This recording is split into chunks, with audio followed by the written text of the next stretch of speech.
Steak Supreme Center, les Rurke Box 501, 4e étage. Vous présente Fromage Tima apporte de la joie et de l'énergie pour toute la famille dans le JT. Tima est toujours là. Crée ton style avec Tur Sergio. Ny bijouterie Tur Sergio manolotra anao.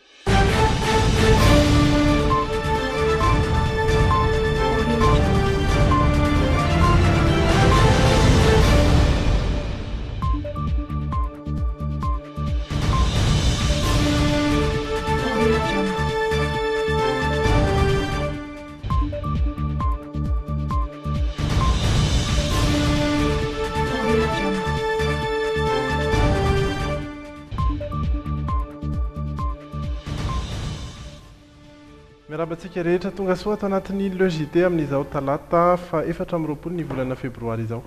Manaraba nareo ny tokantrano ihany koa ary manao ny ihany koa ianao Rija. Ya dia manantena antsika rehetra hiaraka aminay hatramin'ny farany ireto ny lohateny miandrantsika ho an'ny androany.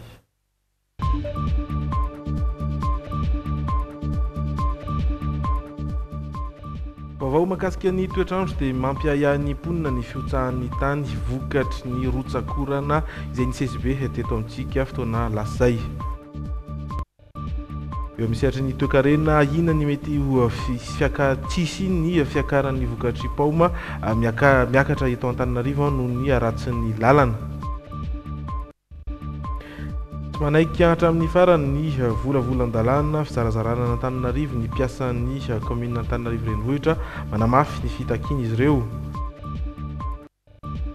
Ary dia miantona kosa ny fampihavanam-pirenena hatreto satria dia mizara ireo mpandray anjara amin'izany fantatra fa miantso amin'ny tokony hanohizana izany kosa i Papa Soule.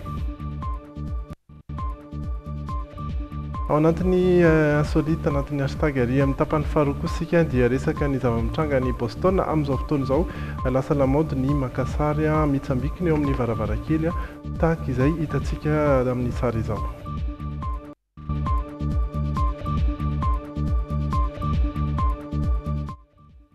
I Cyril no hiaraka amintsika ao anatin'ny tapany faharoa, ny tapany voalohany kosa iarahanay sy Jerry Edouard atolotra ary ny actu.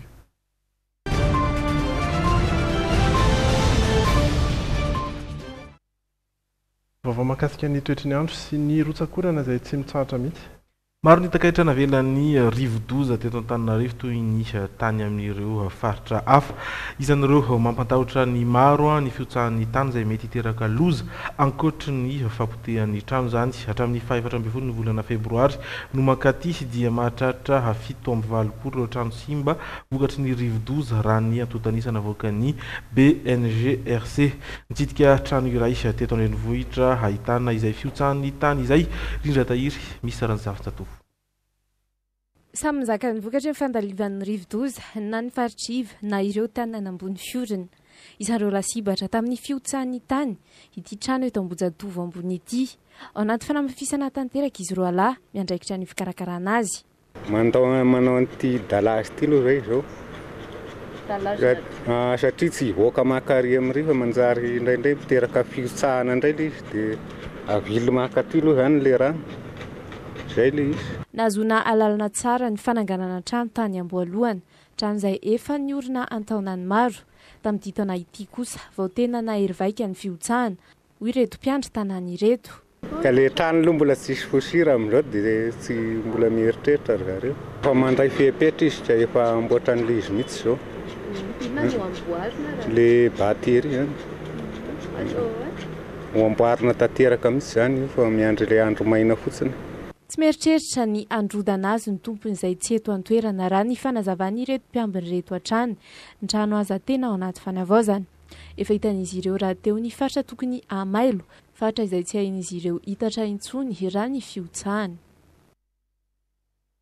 Ao anatin'ny nahitana fahasimbana be ihany koa anatin'izay oran'izay ny lalana.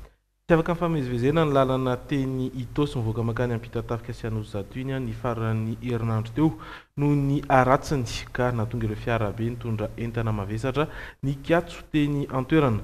Amboarina ho azo ale mandra-panamboarana ny fanjakana azy ny ampahany mampitsika ireo fiara be ireo. Dirany zava-misy teny an-toerana Iainan'Irina Ratsimbazafy sy Stéphane Rakotomalala.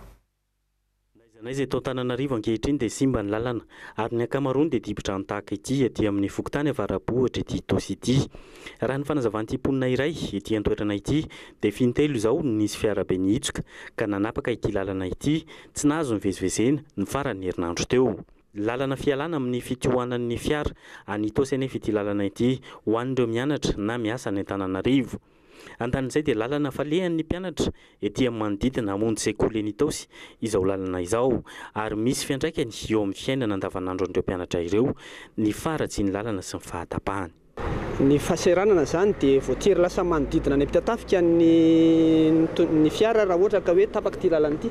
Ny mpianatra zany amin'ity daolodolona avy any Anosizato sy ny rehetrarehetra dia manjary tara ilay mpianatra zany lasa miodikodina dia eo koa ny ao amin'ny resaka sarandalana miakatra ny sarandalana satria ny fitaterana zany mampiakatra reo voaratsy ilay lalana. Efa jato zany miala tamina kely makany ranona ohatra raha ohatra nefa ny tokony ho telonjato. Tonga dia ity an-toerana io maraina io nijery ny zava-misy ary nitondra milina hanamboarana ity lalana ity ny tompona andraikitra ity an-toerana sy ny avy amin'ny antoko HVM. Asa amoahana ny lalana ho azo ivezivezena aloha no atao raha ny fanazavana izy ireo. Izy io moa zany asa aloha amonjena anokafana an'ilay lalana ihany. Izay ny ilayntsika eto amin'ny firenena ny fanomezan-tanana satria iarahantsika malala fa tsy ny eto amin'ity faritsy ity ihany misy ny fahasombana fa maro ny fahasombana izay hitantsika manerana ny Antananarivo. Tsy tokony hiandry ny fanjakana foana nefa raha ny fanazavany'ity zanaky ny faritra ety Atsimondrano ity vao hihetsika hanarina ny fotodrafitrasa sy ny fitaovana ilainy ny be sy maro. Manentana ihany koa ny mpiarabelona rehetra zanaky ny faritra Atsimondrano rehetra hoe tsy hiandry ny fanjakana foana fa raha vao misy zavatra tokony atao fanarenana ny firenena indrindra ny tanàna misy antsika dia tokony samy indraindraikitra daholo. Raha ny fanazavana azo dia tsy maintsy esorina aloha ireto rano ireto ary tsy maintsy atao izay andehanan'ny rano mikoriana tsy hivangongony eo ampovoana arabe. Rehefa afaka izay rano be izay dia hototofanay kwartzity izy izany hoe atao mahazo ny ahavony tsy ho lavaka be ohatran'io intsony aloha dia mahazo avo tena tokony amin'ny ilana amin'ilay lalana dia misy lalan-drano tsara ahafahan'ilay rano mivoaka dia izay no asa ho atao mba ahafahan'ny fifamoivoizana mba mizotra tsara ara-dalàna. Antenainy reto tompona indraikitra reto fa avonjy ny mponina ety amin'ny faritra manodidina ny Tosy ny asa atao amin'ny fivezivezena mandra-panatanterahany fanjakana ny asa fanandrenan-tanteraka.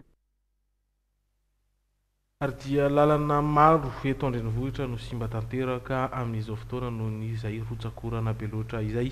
Anisan'izay ihany koa zao ny lalana avy any Ankadikely Ilafy mankany Belanitra izay tapaka tanteraka tao anatin'ny 3 andro zay. Anisan'ireo nandray anjara sy nijery akaiky izany ihany koa ireo olom-boafidy sy malala-tanana eny an-toerana. Ny ainy izany sy teny an-toerana ihany koa Andry Lalaina Andriamasy sy Voara Rabena. Mbola eto Antananarivo ihany ity lalana ity. Ny maromarina kokoa dia ety Antananarivo Avaratrano, ety amin'ny commune Ankadikely Ilafy, Fokontany Ambohipanja.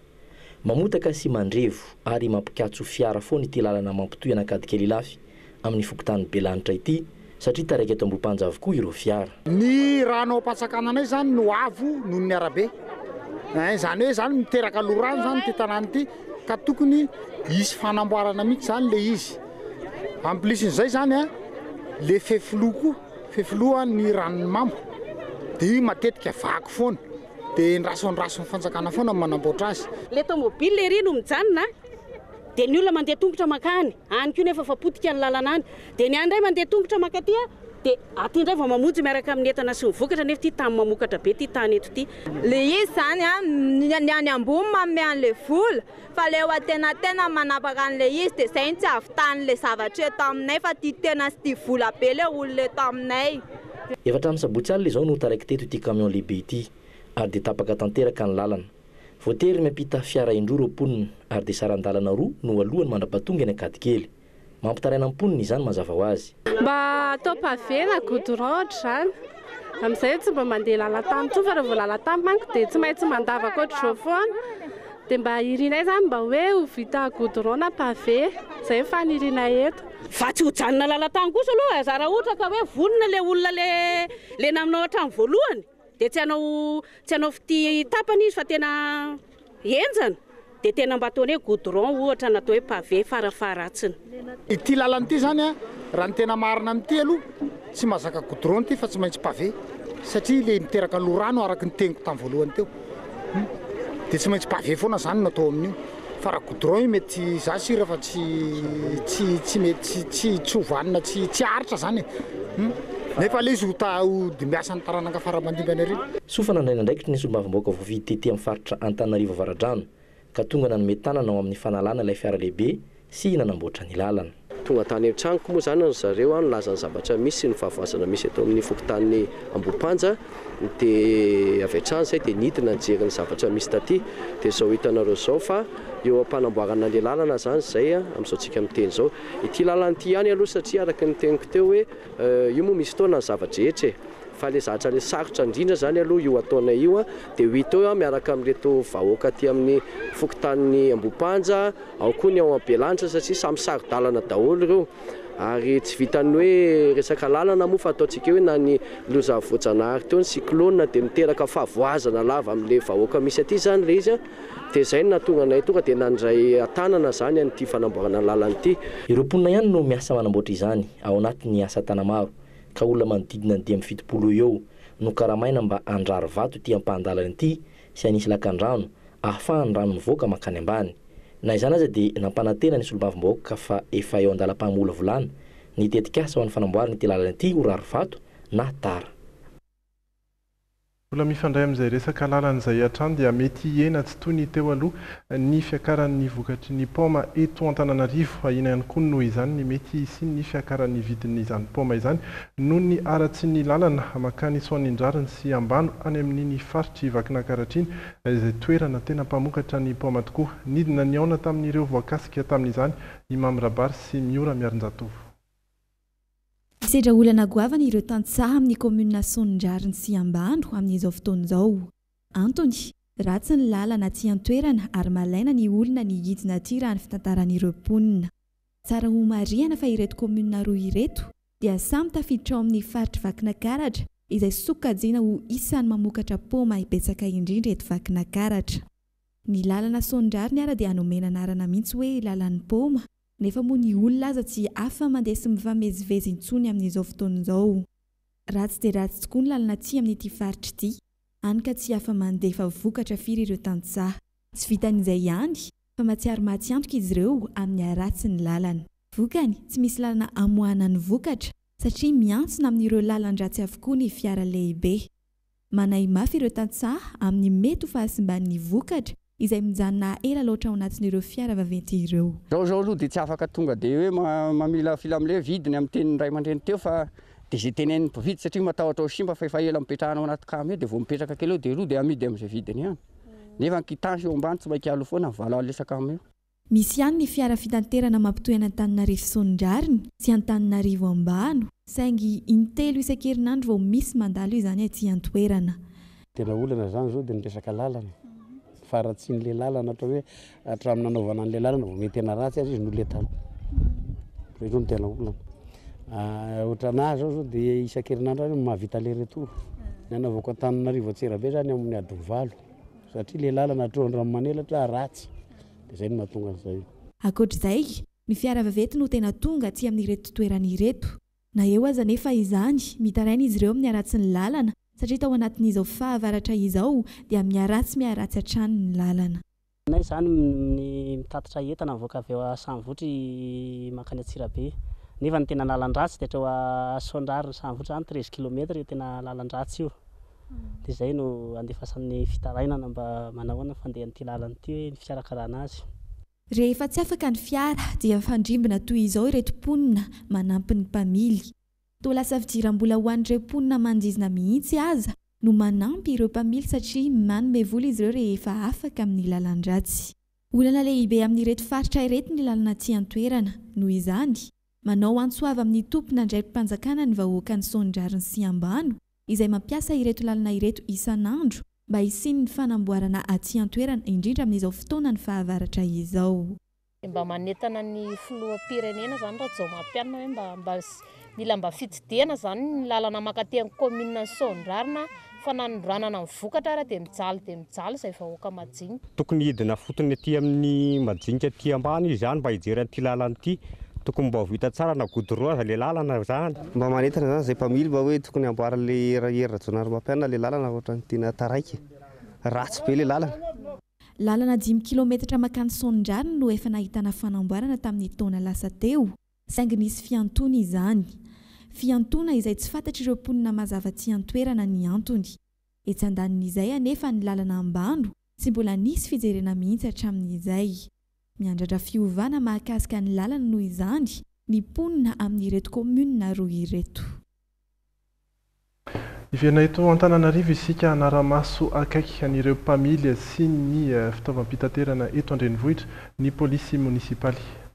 Ampiarina manomboka ny fiandohan'ny volana martsa izao ny fahafahan'ireo polisy misahana ny famovoizana misintona ny permis na ny fahazon-dalan'ireo mpamily fiarakodia izay tsy manara-dalàna ny alana amin'ny gaboraraka sy ny kolikoly izay manjaka ankehitriny no tanjona amin'izy ity ankilana nefa dia nilaza ireo mpitatitra fa vao maika mety hampirongatra ny kolikoly indray izany na rahantsika ny vaovao.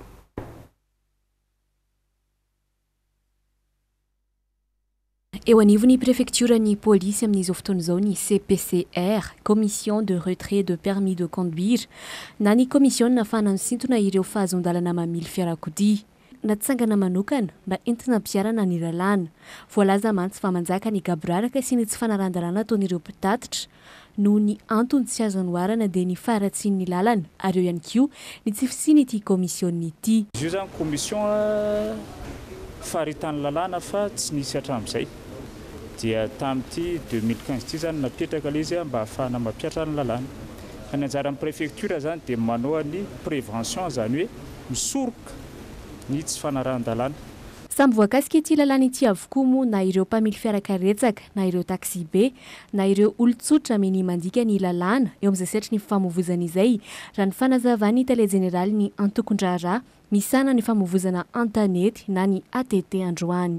Raha vao constaté ny fandikan-dalàna dia eo ny eo efa misy PV efa misy zavatra fenono ny mpitandro filaminana fotsiny iconstatena le infraction inona ny antony ijanonanao teto amin'ity toerana ity fantatrao ve fa tsy azo ijanonana ity dia sotomina ny permis dia omena ny commission zany dia ny commission no mistatue hoe araky ny lalàna manan-kery hoe ray volana sa telo volana sa enim-bolana sa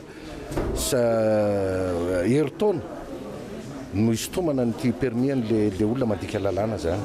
Karaha famono mivolona na manisy dia hofanina mihitsy ny fifahafahany mitondra fiarakodia ka eo anaty an'izay zavatra zay namany mifona amin'izay ity corruption ity.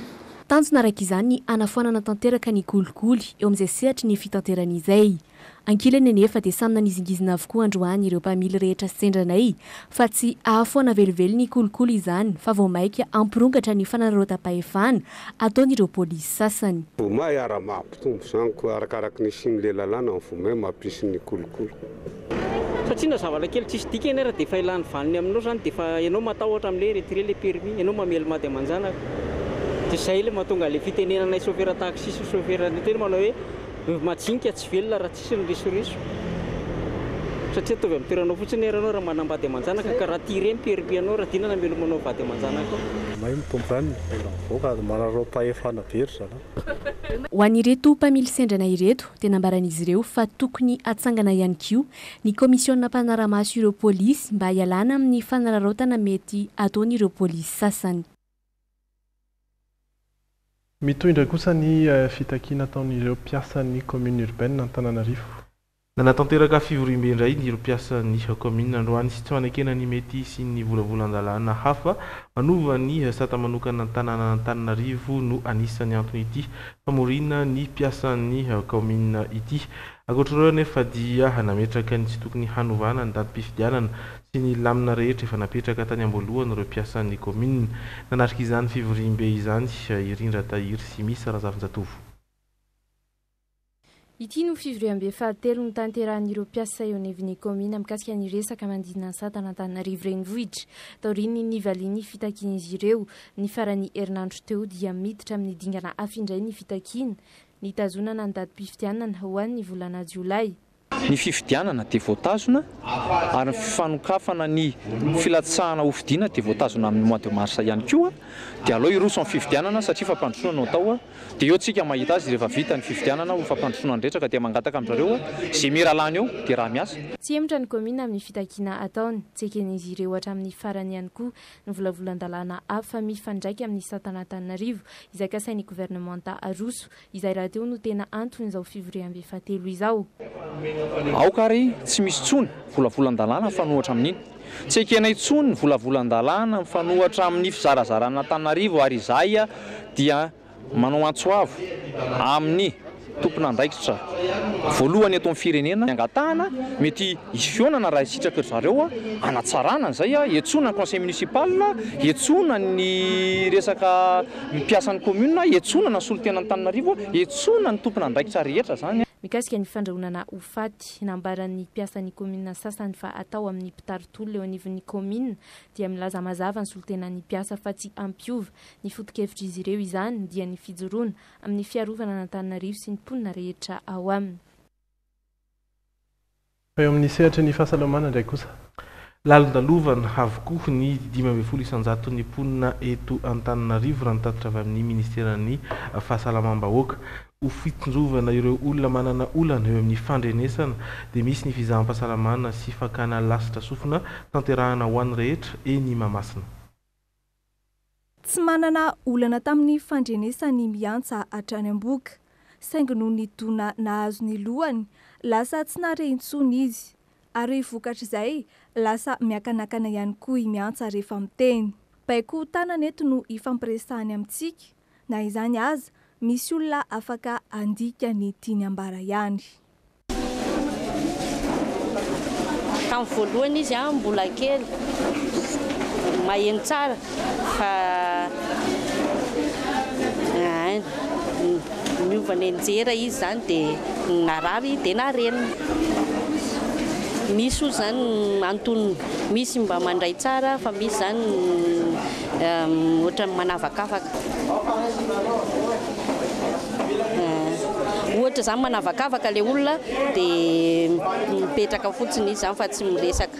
Ankoatran'ny loza tony nanjoany miantsa, maro ny antony mitarika ny olona iray tsy arentsony, ohatra amin'ireny ny tsy tonga-dronono, ny fiainona mozika mafy loatra na ihany koa vokatry ny olana sedrainy ireny mandritra ny fitondrana voka na rehefa eo am-piterahana. Ny sofina zany système manomboka tamin'ny ravin-tsofina dia misy lava-tsofina dia hatrany anaty misy amponga-tsofina mandra-pahatongana amin'ny retsika manakana amin'ny atidoha zany dia raha vao ny ray amin'ireo zany no misy problème na ny roa amin'ireo na ny ohatr' zany dia mety tsy maheno le olona farafaratsiny hoe tsy maheno tsara. Fomba iray afaka manampy ny olona iverina are indray ny fampiasana fitaovana fiainoana mitentina $10 eo ny vidin'io fitaovana io. Mba ahafahana mahazo izay fitaovana izay maimaim-poana, misy ny fikambanana tsara sitrapo manao fitiliana sy fizaham-pahasalamana ho an'ny rehetra ety Mahamasina. Hatramin'ny nanomboka tamin'ny 2024 efa ny hetsika voalohany izay. Hatreo zany efa nisy eo amin'ny 9,000 ny olona efa nahazo an'ilay fitaovana. Dia hitanareo moa ireo olona be dia be ireo midika zany fa misy tokoa ilay olana eto Madagasikara indrindra fa eo amin'ny resaka fa lalondalovana zany. Olona 4,000 eo no kendrena ahazo izay fitaovana fiainoana izay. Mariana fa mbola fitiliana sy fakana lasitra ny sofina ihany no atao alohatreto. Afaka 3 na efa bolana no any kosa no fotoana avitan'ilay fitaovana ka izarana izany, izany hoe amin'ny volana May na ny volana Jona. Eo amin'izay sehatry ny fahasalamana izay hatrany dia maro amin'ireo fikambanana mpanao asa soa no te hanampy ireo hopitaly sy toeram-pitsaboana miara-miasa aminy amin'ny fampidirana fitaovam-pitsaboana eto Madagasikara. Namtaraina zareo nefa ny dingana arahiny izay sarotra sy ela. Na izany aza nefa raha ny fanazavan'ny tompona ndraiky mpanjakana dia noho ireo fikambanana samihafa mpanao asa soa ireo manao fanondranana antsokosoko ka tsy maintsy halalinina tsara ny zavatra ataony sy ny fitaovana omeny.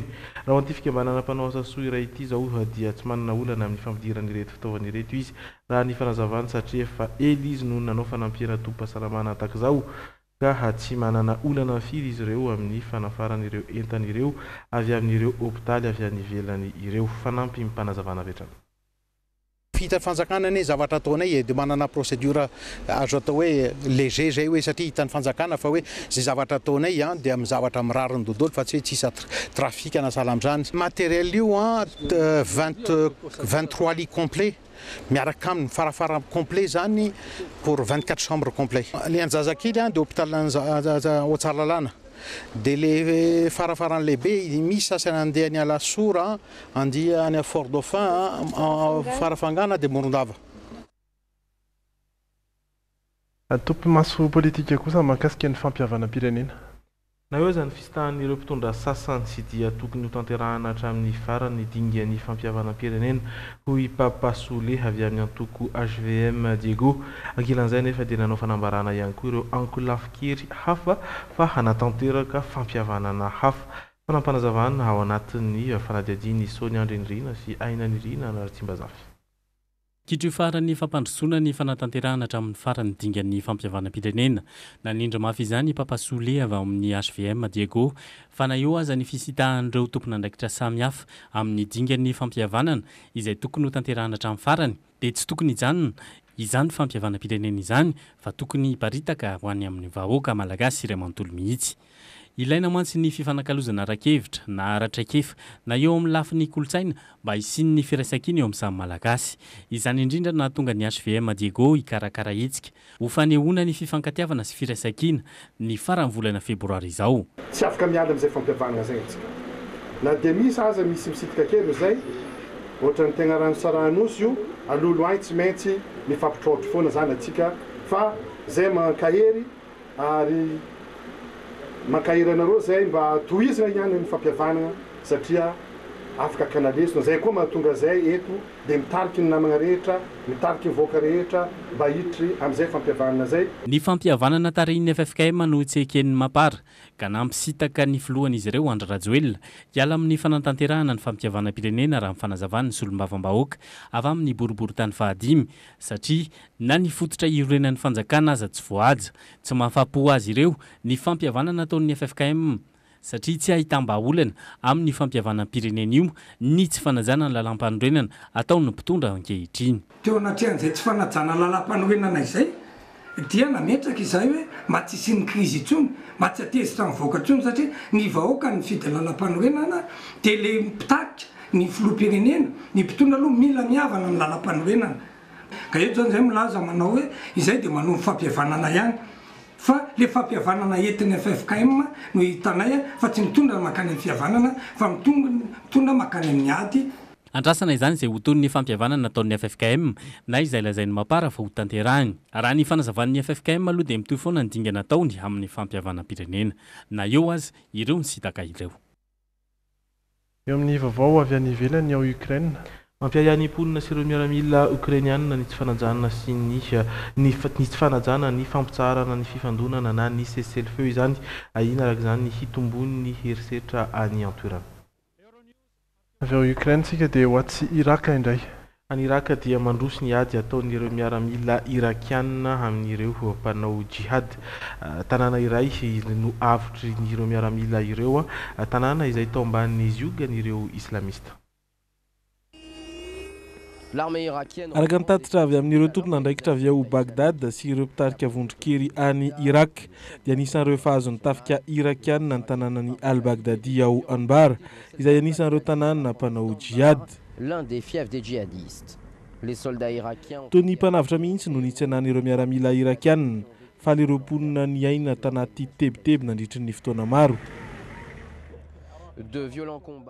Fifandonana mahery vaika no nisy teo amin'ny tafika irakianina sy ireo islamista talohan'io.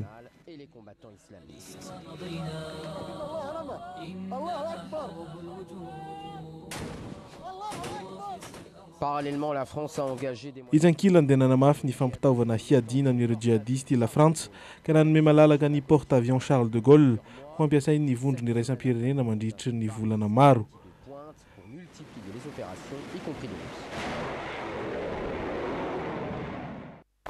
izay ihany koa no hoentsika iampita ao anatin'ny etapany faharoa izay iarahantsika amin'ny Cyril iresantsika ny vaovao ny kolotsaina miaraka amin'ny tarikam-bondrona sy ny Oscar misy ihany koa ny hashtag ho resantsika ihany ao aorian'ny dokam-barotra. Ary dia misaotra antsika rehetra tonga soatondray atao anatin'ny tapany faharoa ny LEJT ary Cyril no miaraka amiko araka izao hitantsika rehetra izao manao Cyril. Ie dia miaraba anao zao le mijery indray. Sady miaraba an'ilay tahina fa zaho mijery an'ilay télé ambadika ao fa ny volon-jarida ohatsa lasa ohatran'ny tsy haiko na le ohatran'ny trano falafa kely izy izao zay raha vao mitsaka dia ohatran'ny ohatran'ny falafa osika ny betsabetsaka efa zay fa faly ihany zao mandalo amin'le termine isaky le mba manam-potoana zany fa le zavatra hoe resahana moa zany hitanao ihany aloha resantsika ihany anatin'ny aorian'ny famantarana le olona lary-dalova mabe dia be.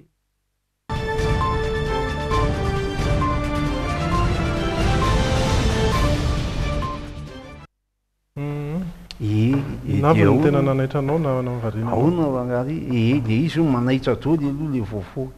Nyandray le olona mareny tsofina nitsofohana silikoma teo ny tsy azoko hoe fa tsy maheno hoe izy mbola tsy tia manao silikoma anjay. Afaka nalasitra izy zany maromana kokoa. Afaka nalasitra ny sofiny fotsiny. Dia lasa ohatra maheno zany za ohatra. Zaho aho zany mbo mieritreritra anjeny namandreny za manao rinjakira moa reny zany dia izy maromaro miaraka izy maromaro zany manao rinjakira. Avy eo le mpampianatra izy miteny hoe ry mamalana satria le tanany tsy niakatra tsara ohatra zao. Dia le mijery koa zany dia mitehaka tsy atehaka fa atao ohatr'izao. Eny mahafinaritra moa zany. Mahafinaritra satria samy mana-talentany ihany na maheno na antsy zany. Ka le izy oa ohatrany hoe da moa zany hitanao fa nandeha namonjana lodsy tany Tomasina tany fa tsy dia tsara ny izy tamity.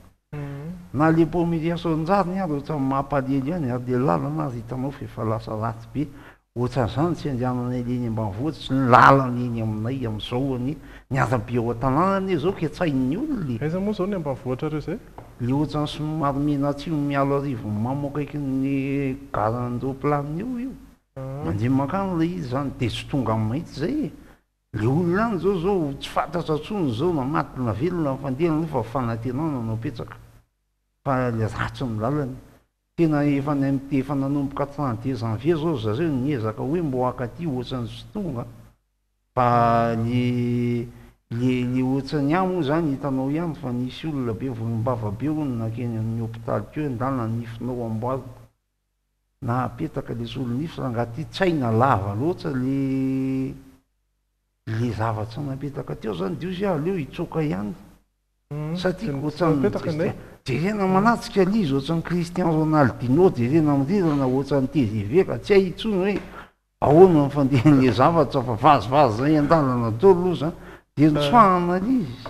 Zao amin'le akanjo aloha so misy falifaly amin'izay fa dia hoe ny fandrosoana sy ny fikorontanana moa zany hitanao ihany. Tianao tsy maintsy miainga any am-pokony eny ambany tanàna sy ny eny ambanivohitra. Eto Antananarivo moa zany nareo le dobon'izany isa-taona dia dobon'izany miandry ny ASVM manatitra vasy loha.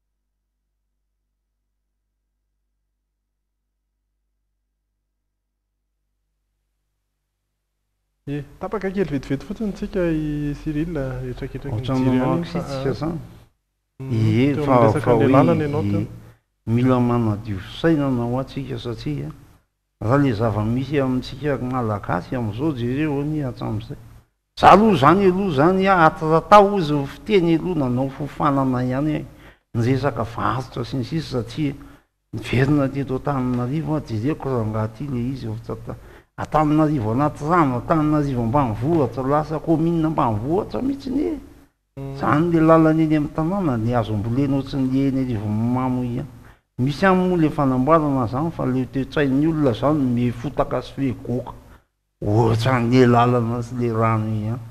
Hoe ahoana izy ary niverina mpianaratsika alala fomby, izy ary niverina mpianaratsika atsimo voretra sady hoe rehefa mantsa zany dia lasa voretra zany dia rehefa manan-karena dia misetrasetra eo anaovana adrimy eo ihany hoe ny sahirana tena voretra manan-karena misetrasetra ka andao hipokonytsika rehetra manahirana be le izy.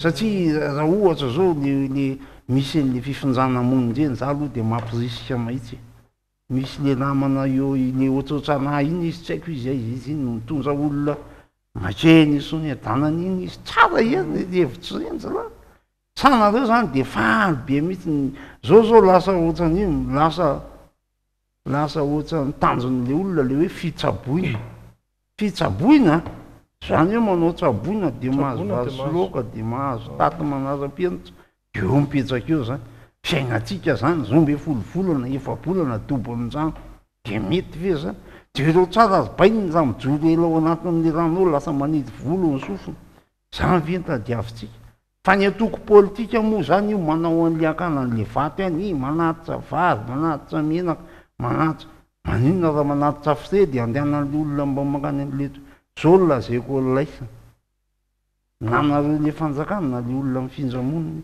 mila ny zavatra hohanina fotsiny ny manjam-paniry voatavo zay ny ilaina satria io ny aingam-paniry be voniny de io mba hohanina aloha manjam-patonga ny vola vidy mivokatra enim-bolana miaritra ihany ine zany le retsy zany na tonga ny ala teny ka ny aty aloha zany eto mpamboana mbo vazivazy zay andalana satria reto malaza reo ny atoko politika samy manao zay tiany ny olona sahirana ohatra zao hoe ASVM zany malaza zao manao asa soa izy am'izao le loko aloha ialana tiny fa ohatra misy sao de falifaly eo an'izay zany zay aloha zany tsy sady tioransa zay tsy révolution aloha am'izao ny ASVM zany de hoe inana ave vao misy loka nanana tsetsina lasa ohatrany hoe ezy velona Madagasikara ave izy mampatiany taloha ny TGV nzay ohatrany hoe tapitsango avy zao am'izay le izy de hoe mampara ampanoa anazy zao lasa ohatrany hoe mamparenina ny le zany zao hoe miaraka amin'ny président Andry Rajoelina efa nandeha efa lasa mamparelona zany le izy ny time manzay hoe te hiverina masy fa mitady tsotafa ny arema nzay ohatrany hoe arelanga maheno anazy atsy de mandeha dolo zany rehetra zany be de be ao moa ny atoko zany anarany sisa fa na ny vadiny aza tsy mpikambana tsony zay ny mbola mirehirehaka ihany zay manana atoko politika dala manangona olona eria tamin'ny malalaka ery jereko da mba mahita zany hoe zao ny teneniko ny olona ny zava-dehibe fa ny anaranareo amin'ny atokonareo tsisy dika an'zany zay zany polizy moa azo tsara fotsiny didy folo fa tsy manino na mpiadirima kely any ianao teo de mety mba mpiadirima ndraitsika ny faraparan'ny logité any amin'ny farany any hitanao ihany fa raha vao misy ny alelo sy miboboky ny tena tezerana de tonga de mamorona fa za moa zany fa mba tsy azo jerena le zavatra soratana fa rehefa vakiko izy de azonareo ihany izy zany tsy papisa izy tsy ramora favori zany fa izy mitantara mijijo mirendrany vahoaka ho azy zany tsy ny foronina anaty toka aloha aloha tsika iresaka kely ny trangam-piarahamonina de rehefa avy eo ohatrany falafa ohatrany falafa osikany petsapetsaka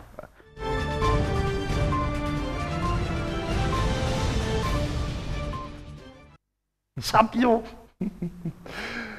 ia ny trangantsika de mahakasika ireo trangana kidnapina zay niseho tatoato ny nanomboka ny taona 2024 de tafiakatra 30 ireo teratany zay nalaina kely ny teto Madagasikara ary tamin'ny tany amin'ny taona 20 tany no nanomboka ity raharaha fakana-kely ity raha ny fantatra ny fakana-kely ny farany moa anisan'ny tena nahoraka ihany koa de ny tranga tany Toliara ny fakana-kely an'ilay tovolahy mpianatra 12 taona naneo ny alahelo mikasika ity raharaha ity ny masoivo frantsay eto Madagasikara. Sivy aloatra eto ny voasambotra tamin'ilay raharaha fakana-kely mpianatra teratany frantsay tany Toliara raha ny fanazavana azy avy amin'ny masoivo frantsay io arivo io. Telo andro izy no ny tanànan-keriny ary efa tavaverina eo anivon'ny fianakaviany. Salama tsara na dia mbola tohina tamin'ny nahazo azy izy. Raha ny fantatra dia tonga teto amintsika ireo hery avy amin'ny mpitandro filaminana frantsay sy mimpanelanelana na négociateur avy any Frantsa nijery ny zava-misy tany Toliara ary nanao izay nafahany io mpianatra io. Voatery nandovola ihany anefa ny fianakavian'ity mpianatra teratany frantsay ity vao izao naveryn'ireo mpakakeriny amin'ny fianakaviany izao izy. 5 tapitrisy ariary no nalohan'ny fianakaviana raha 400 tapitrisy ariary no nangatahan'ireo olon-dratsy tany amboalohany. tsy fantatra kosa nefa raha tafiditra anatin'ny tetika izy ireo ihany ny andoavana ny vola mba hahafahana mahita ireo mpakakeriny ireo. Ny maso ivo frantsay aloha namafy fa tsy nanampy tamin'ny fandoavam-bola tamin'ity raharaha ity. Tena efa tafahoatra loatra ny fankanakeriny ny teratany frantsay raha nambaran'ny masovo frantsay io arivo io ary manomboka ny abetsaka izany tato ato. Nanamafy ny masovon'ny Frantsa eto Madagasikara fa manomboka izao dia hiamafy ny fisorohana sy ny famaizana ireo izay mikasa ny hanao fankanakeriny teratany frantsay eto Madagasikara. Voarara ny lalàna famaizana ny Frantsa ny fankanakeriny ny terataniny ary afaka mitsara ny raharaha tahaka izany ny fitsarana frantsay.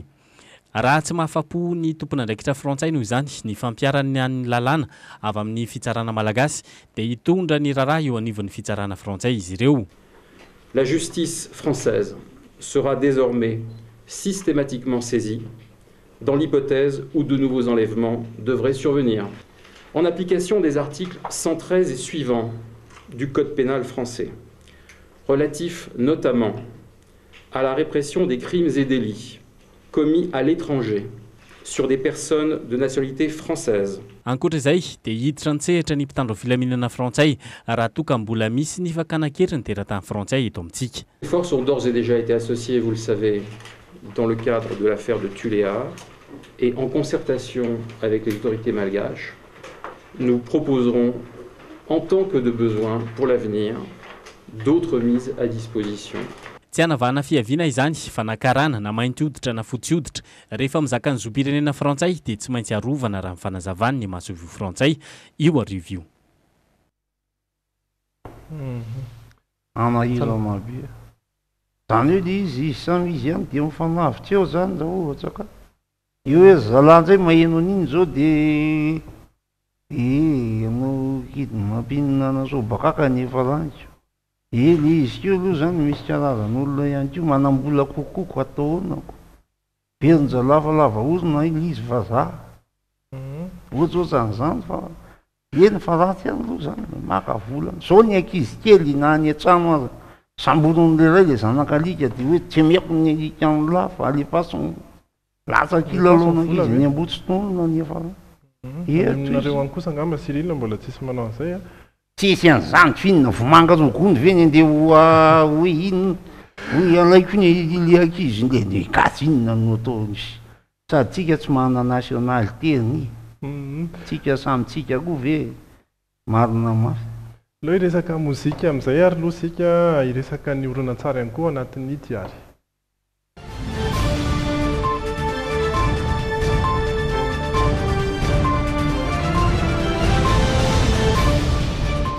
Ny tarika ambondrina no resantsika voalohany alohan'ny resana ny Oscar tarika ambondrina izay anao fampisehoana etsy amin'ny Palais des Sports efa samy mahafantatra avokoa ireo izay efa nahazo ny tapakila satria efa tapitra ny tapakila n'ity fampisehoana ity ny resadresaka tamin'ny tarika ambondrina indrindra isika teto amin'ny Drimina niezaka nahafantatra ihany koa ny mety antony izay hoe fambiazana tanteraka ho an'ny tarika ambondrina izay.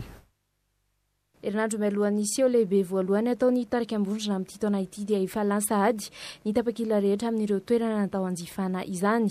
Olana efa matety mpiseho isaky ny fampisehoan'ny tarika ambondrina izay tsy fahazon'ny mpankafy sasany tapakila izay noho ny fisian'ny varomaizina.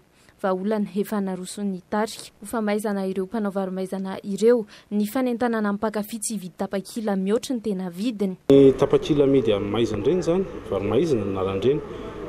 Izay foana mihitsy ny anarandreny tsiny dia amin'ilay andro fampisehoana izy ny tena hivoaka. Ny zavatra anentanana iny ny rehetrarehetra zany dia hoe aza mividy tapakila mihoatra ny 9,000 ariary. Zay ametraka olona ihany zay eo ivelany eo. Dia raha vao misy izay zavatra izay dia alana itsiny amin'ireo izay manao an'ilay mivarotra zany. Amin'ny herintaona no mandray ny 520 taona ny tarika ambondrina. Fisantarana io tsingerin-taona io ity fampisehoana atao amin'ny lapan'ny fanatanjahantena sy kolotsaina amin'ny voalohan'ny volana martsa ity. Ho izany izy dimy rahalahy averina ny hira taloha ny tiavan'ny mpankafy azy ireo. Isaky ny 5 taona dia misy mpankafy vaovao, misy ny zavakanto mihitsy resaka amin'ny ankapobeny fa tsy hoe ny tarika ihany. Misy ankizy vaovao manomboka miditra ao anatin'ny sehatra io mijery fampisehoana sy ohatran'izany. Dia ho markena zany ilay fotoana dia betabe ny zavatra ny ainana atao anatin'izany mazava ho azy ko mahatonga mbola mba nizoroko izao hoe mba salama tsara isaorana ny avo lehibe dia eo ry mpankafy.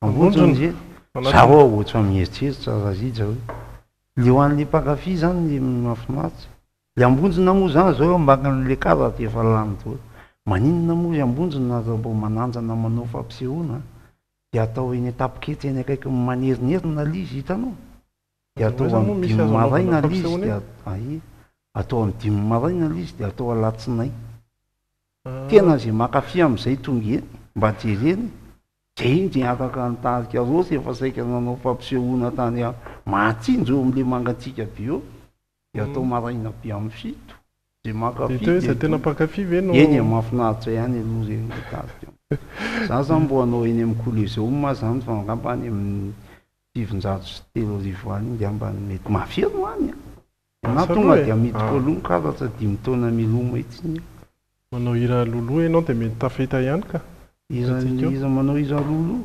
manao hira betsabetsaka alohan'izay fotoana zay ke ho aza lasa ny alo zany ny ombo ny ahaka ihany aty raha marinako aloha resaka ny sarimietsika indray isika tamin'ny aliny alahady fo alatsinainy teo alatsinainy maraina be moa raha ny ora teto Madagasikara no natao ny fizarana ny loka ny Oscar ny Akademia Amerikana no manolotra ny loka ho an'ireo izay hitan'izy ireo fa mendrika teo amin'ny tontolon'ny sarimietsika Amerikana sy manerana zao tontolo zao Irinda Tahiry no mitondra antsika ny tatitra fohy an'ity lanonan'ity.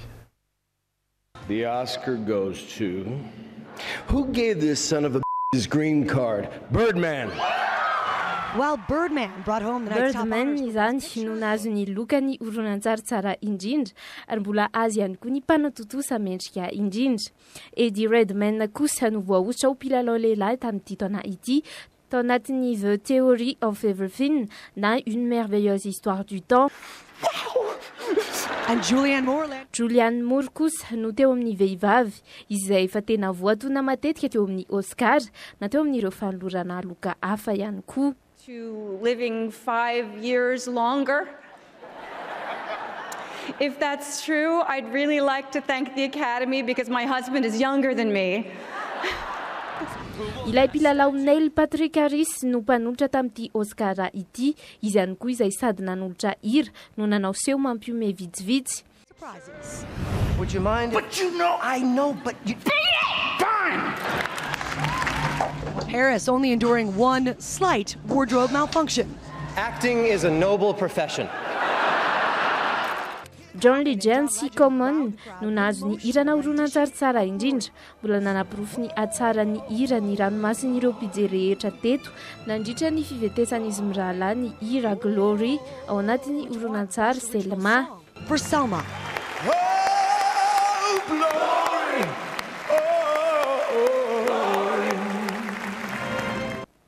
Niavaka ihany koa ny fanomezam-boninahitra nataon'i Lady Gaga ho an'ilay horonan-tsary The Sound of Music na La Mélodie du Bonheur izay 20 taona amin'ity taona ity nioraka ny rehetra na hareno an'i Lady Gaga nanao gadona hafa.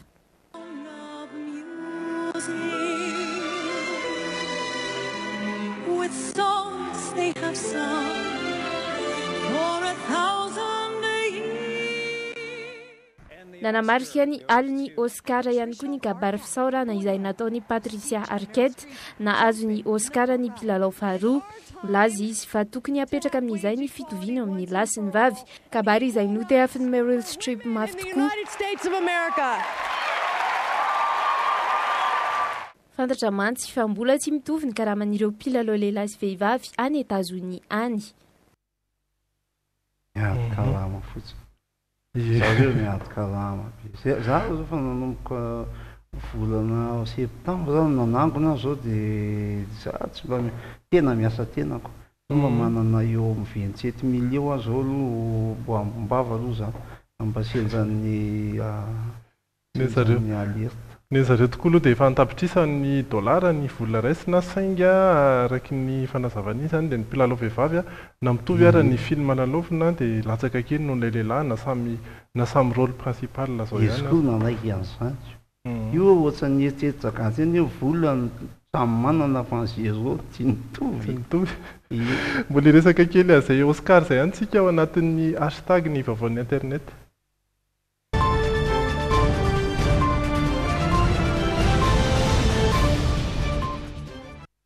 Satria teo amin'ny internet taorinina niny seho sy lanona niny indrindra dia mazava ho azy anisan'ny zavatra tena jeren'ny mpijery dia ny filaharana sy ny fidiran'ireo olo malaza rehetra teo amin'ilay antsoina hoe tapis menamena. Anisan'izany ny avaka ny an'ilay Lady Gaga izay hitantsika amin'ity sary ity nanao akanjo fotsy midoroboka izy izay tena nafinaritra tokoa raha ny fijeriny maro saingy raha ny fijeriny maro ihany dia nanimba azy kosa dia ity amin'ny tanany ity misy sary iray izay mety manakaiky kokoa azy ny karazana gant moa izany haiko ny anaran'izay amin'ny teny malagasy izay betsaka ihany nanontany hoe fa naninona no nasiana an'iny izy moa izany efa tia an'ilay akanjo somary miavaka sy somary hafahafa foana dia tamin'ity ohatrany hoe somary nihaja kokoa izy dia hoe ay tsisy nampiavaka azy tamin'ity kanjo ny teny amin'ny tanany izany le mba nampiavaka azy tamin'ity somary gant nampanasa vilia iny hoe ny olona dia lasa nisy nanova ilay sary taty aoriana teo amin'ny internet moa ty resantsika ity tahaka izao ny sary izay miparitaka ohatra nisy nanamboatra ilay izy na nisy an'izao savony izao vilia nisy ihany koa ny sary hafa izay somary manodidididina izay ihany na nisy ny savony fanasana vilia dia mbola misy sary maromaro mihitsy moa izany ity somary mitovitovy an'ilay iray teo ihany ity nisy nametraka an'izao raha ohatra ny mety ilay izy rehefa tena natao an'izao sary izao asa hoe tena zay ve ny tiany Lady Gaga tongavana tamin'ireny gant izay nanaovany teny amin'ny tanan'ireny sa zavatra hafa mihitsy aza mbo falina mpakakitay ihany izy dia ndre tsy dia maniny nefa za koa miberitseritra io zao vadiny zany io zao io zao ny sariny namboariny zareo zany fa tsy vadiny io zany dia raha mampiasa ny hashtag Lady Gaga Oscar isika dia ahita sary maromaro tahaka izay rehetrarehetra izay fa tsy ho aro hitantsika eto avokoa ngamby izy rehetra Oscar ty zany Oscar manasa vilia fa ampina ny fiala hashtag anankiray anisan'ny malaza any États-Unis ihany koa ny hoe Boston Blizzard Challenge iraindray izy ity ary eo amin'ny internet no mandeha mitsambikina avy eny am-baravarakely mankeo amin'ny ranomandry eo an-tokotaninao ary dia miparitaka maro dia maro mihitsy ny sary mihetsika kely sary mihetsika fohy nataon'ireo mponina ao Boston zany mazava ho azy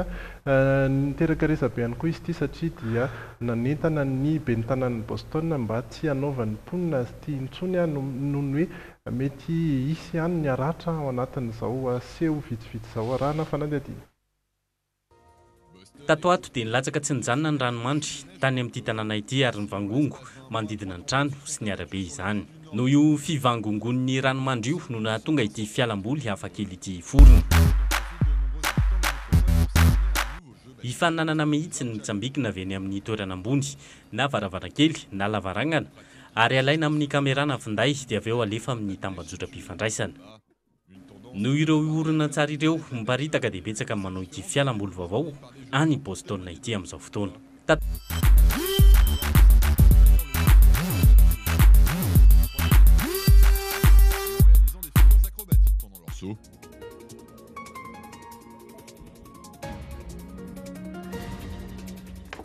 Tsy tiany ben'ny tanàna any Boston ity fialamboly vaovao ity ary sokajiany ho adalàna sy mety tera-doza mihitsy. Nanao valandresaka tamin'ny mpanao gazety ny tenany sy ireo mpitantana ny tanàna ka nampitandrina ny mponina ny Boston mba tsy hanohy ity kilalao ratsy ity. Namaly azy avy hatrany ny ankamaroan'ny mponina ny an-toerana tamin'ny alalan'ireo afatra fohy tamin'ireo tambajotram-pifandraisana misy fa ny commune sy ireo tompon'andraikitra ny an-toerana ihany no isan'ny fototry ny fipariahan'ny fanaovana ity fitsambikinana anaty ranomandry ity. Raha nahefa ny adidiny ireo mpitantana ny tanàna tamin'ny fandraofana ireo ranomandry dia tsy ny vangongo izany ary tsy ny forona akory ity fialambony hafakely ity. Tena ohatran'ny mitovy ihany le olana zao tsika zao raha mitsambikina deo na fandehan'izao zao zay fa Antananarivo koa tsara manao an'ireny tovi-dolo le lavaka amin'ny arabe ireny dia misy rano dia mitsambikina avy eny an-trano anatin'le lavaka aratra amin'izany zany ambiasosiny ny ankizy fa ny ankizy ny tsy mahazo manao fa mpanao politika ny tokony manomboka terena tonga dia mitsozaka avy eny Andohalo eny dia Andriamanitra fotsiny tenenina hoe zay tsara ataovy tsy maninona mety zay sa tokony tsy matahotra ie mitovitovy tokoa aloha le olana hoe ny any moa zany ranomandriny tsy nasoriny be ny tanàna ny antindray ny rano ny betsaka amin'ny lavaka ambanitraninareo dia ndana mitsoraka ie eny evazivasy zany sao dia tena misy ny any mahitsy fa ataovy karaha maratra amin'izany maratra ninona koneny zareo ary raha misy fefina ranitra atao ambanina atao tonga dia mivadika bosy mastika ie mandeha ny fotoana Cyril fa inona no azontsika atao faraparany aloha mba hitondra jijy ny zavatra nampiny eo a talohan'le izy le namanao commence evaly de voir eto efa ny amony jijy any a jijiny alahelo a jijiny ny asorana ka tititra foana ny a mbola ho asitsika mozika sy izy io ekipa atao tsy mety mahafaty baolina na ny rera na ny avanto miolona fa na manao zay mahafaty de gola mioraka ny pijery hoe lolona baby foty sisa ny alana vokona ny sankavany efa atao tsy revo mipokona ny mpanapaka bozaka efa mitokona tabidalaka le tahaka ny sokona ka inona zao no mba fika ny vahoaka madinika efa mivika mibanty solona ny mpanao politika manamolona ny komite olimpika ny barea vehivavy tsy sonono sianjany botsoane tonga de voatono de vamby tsy navita namono tsy aleo makatsonjo mandeha manjono enoy ho any tatasika de miteraka am'izay za izy eo enoy ho any tatasika enoy ho any tatasika tililiza voataina lika valala tsy efa mikika lasa my bois de rose rafanja atao tsy mikozy manjavona ny volamena rafanja atao mena hena iarivo tao fiandy fako rafanja manao lamako potika ny arabe rafanja atao mandendeha ka angamba ny hafarany tsy maintsy rombo ihany satria zay voan'ny tany milaza hoe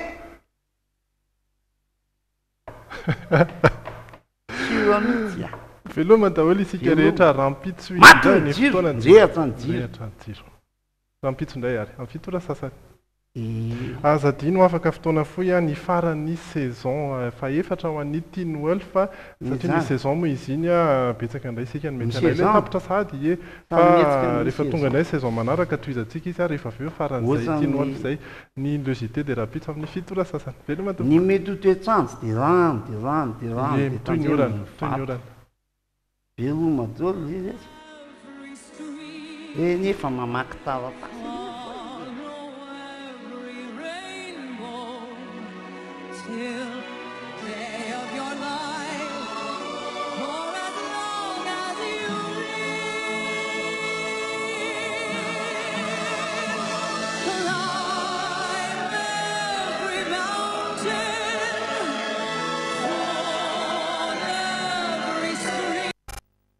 Tech Supreme Center, rue Box 501, 4e étage.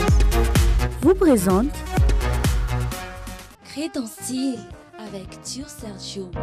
Les bijouteries Tur Sergio, Fromage Tima apporte de la joie et de l'énergie pour toute la famille dans le JT. Tima est toujours là.